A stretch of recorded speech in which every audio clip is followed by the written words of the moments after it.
Hi everybody, this is Tim from Boatshed Brokers, and we're bringing something a little bit different this time. So we have this lovely great big steel yacht sitting here in Brighton Marina, and we're going to have a look around the upper deck and her cockpit to give you an idea of what she's all about. So as you can see, I'm standing looking towards the stern of the boat. We've got this great big aft deck here with a hatch in it for light and ventilation down to the aft cabin. First impressions are, obviously, as with all the deck on this boat, she needs attention. The whole boat needs attention, but you can see here we've got it looks like a top layer of probably grippy paint peeling away to reveal some kind of maybe primer or undercoat underneath there, so needs attention, spots of rust coming through, etc. But looking around the boat, she feels really solid from what I felt underfoot. We can see that we've got great big cleats on board, so really big and sturdy, as would befit a boat like this.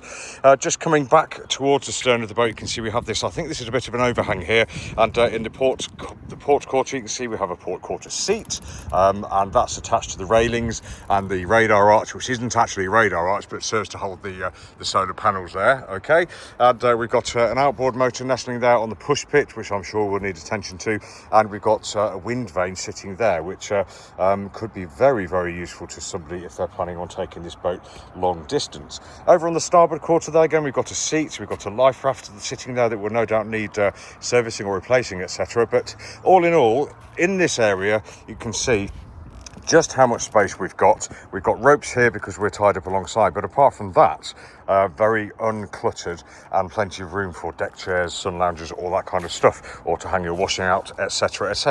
So here's a view from the starboard side towards the cockpit. Just coming back a little bit, you can see the main sheet is out of the cockpit. The traveller is along this bulkhead here, so that's good news.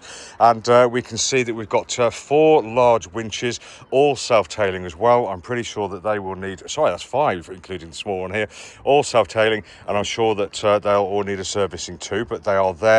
And we have handles sitting there as well, 3 handles too. We've got the wheel steering in the middle of the cockpit there. We've got the engine control or engine throttle there just forward of the wheel, and the compass sitting in the binnacle just there. And you can see all the way around here we've got loads and loads of seating, nice and deep. You're behind these big thick panels, big thick bulkheads here, sorry, which are going to give you lots of shelter from the sea, etc. Could be augmented obviously with dodgers and a spray hood, etc. But this is how it is at the moment, and we've got a lovely great big companionway leading down below, which is where we'll look at in a different video.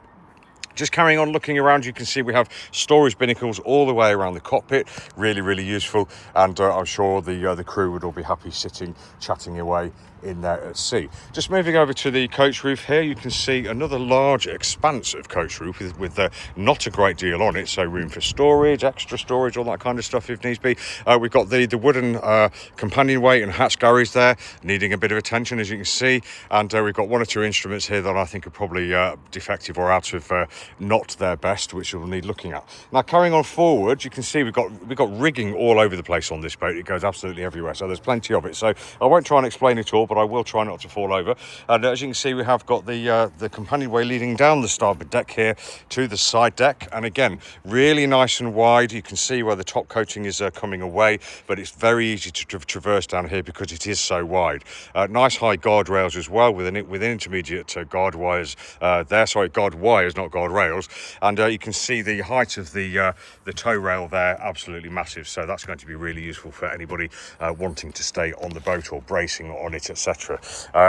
Windows down to the main saloon there, lovely great big window, so lots of light down below, not so much ventilation because they don't open, but you do get lots of light down there. And if we're making our way forward, you can see we've got handrails almost all the way along the coach roof of the boat, so very secure, safe for moving about, etc.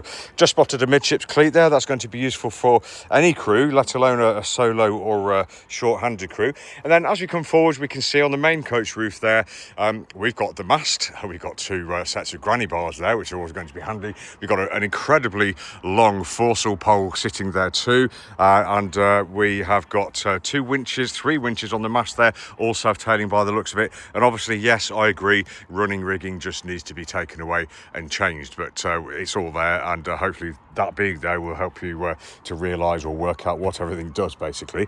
Coming back here, you can see we've got another boom, all really rather good, and we've got another sheet here, so if you wanted to augment your sailing power, we can do that. If not, if it's safe, then we've got this huge area here. Again, deck chairs, sun lounges, any kind of stuff like that, I think would be pretty good. Just notice that we have got drain holes along this tow rail here. I was wondering about that, so that's going to help if you are taking some blue or green over the deck.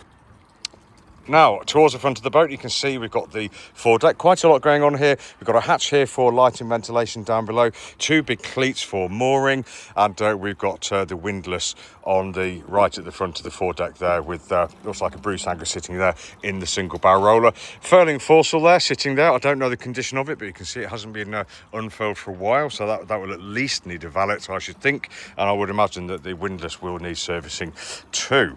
If you wanted to have a look along the length of the boat, there we go. She's got a nice shape to her, and as I'm walking around, she is feeling very solid underfoot, but we need to be making sure that we check those wall thicknesses, don't we?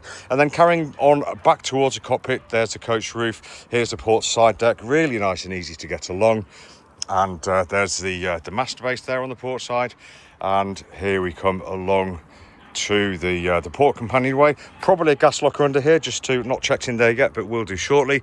Windows again into the main saloon, and then back up to via the companionway to the cockpit. So this has been Tim from Boatshed Yacht Brokers, just taking you for a quick tour of the upper deck and cockpit of this lovely boat that needs a little bit of love. Thanks for watching. See you soon. Take care.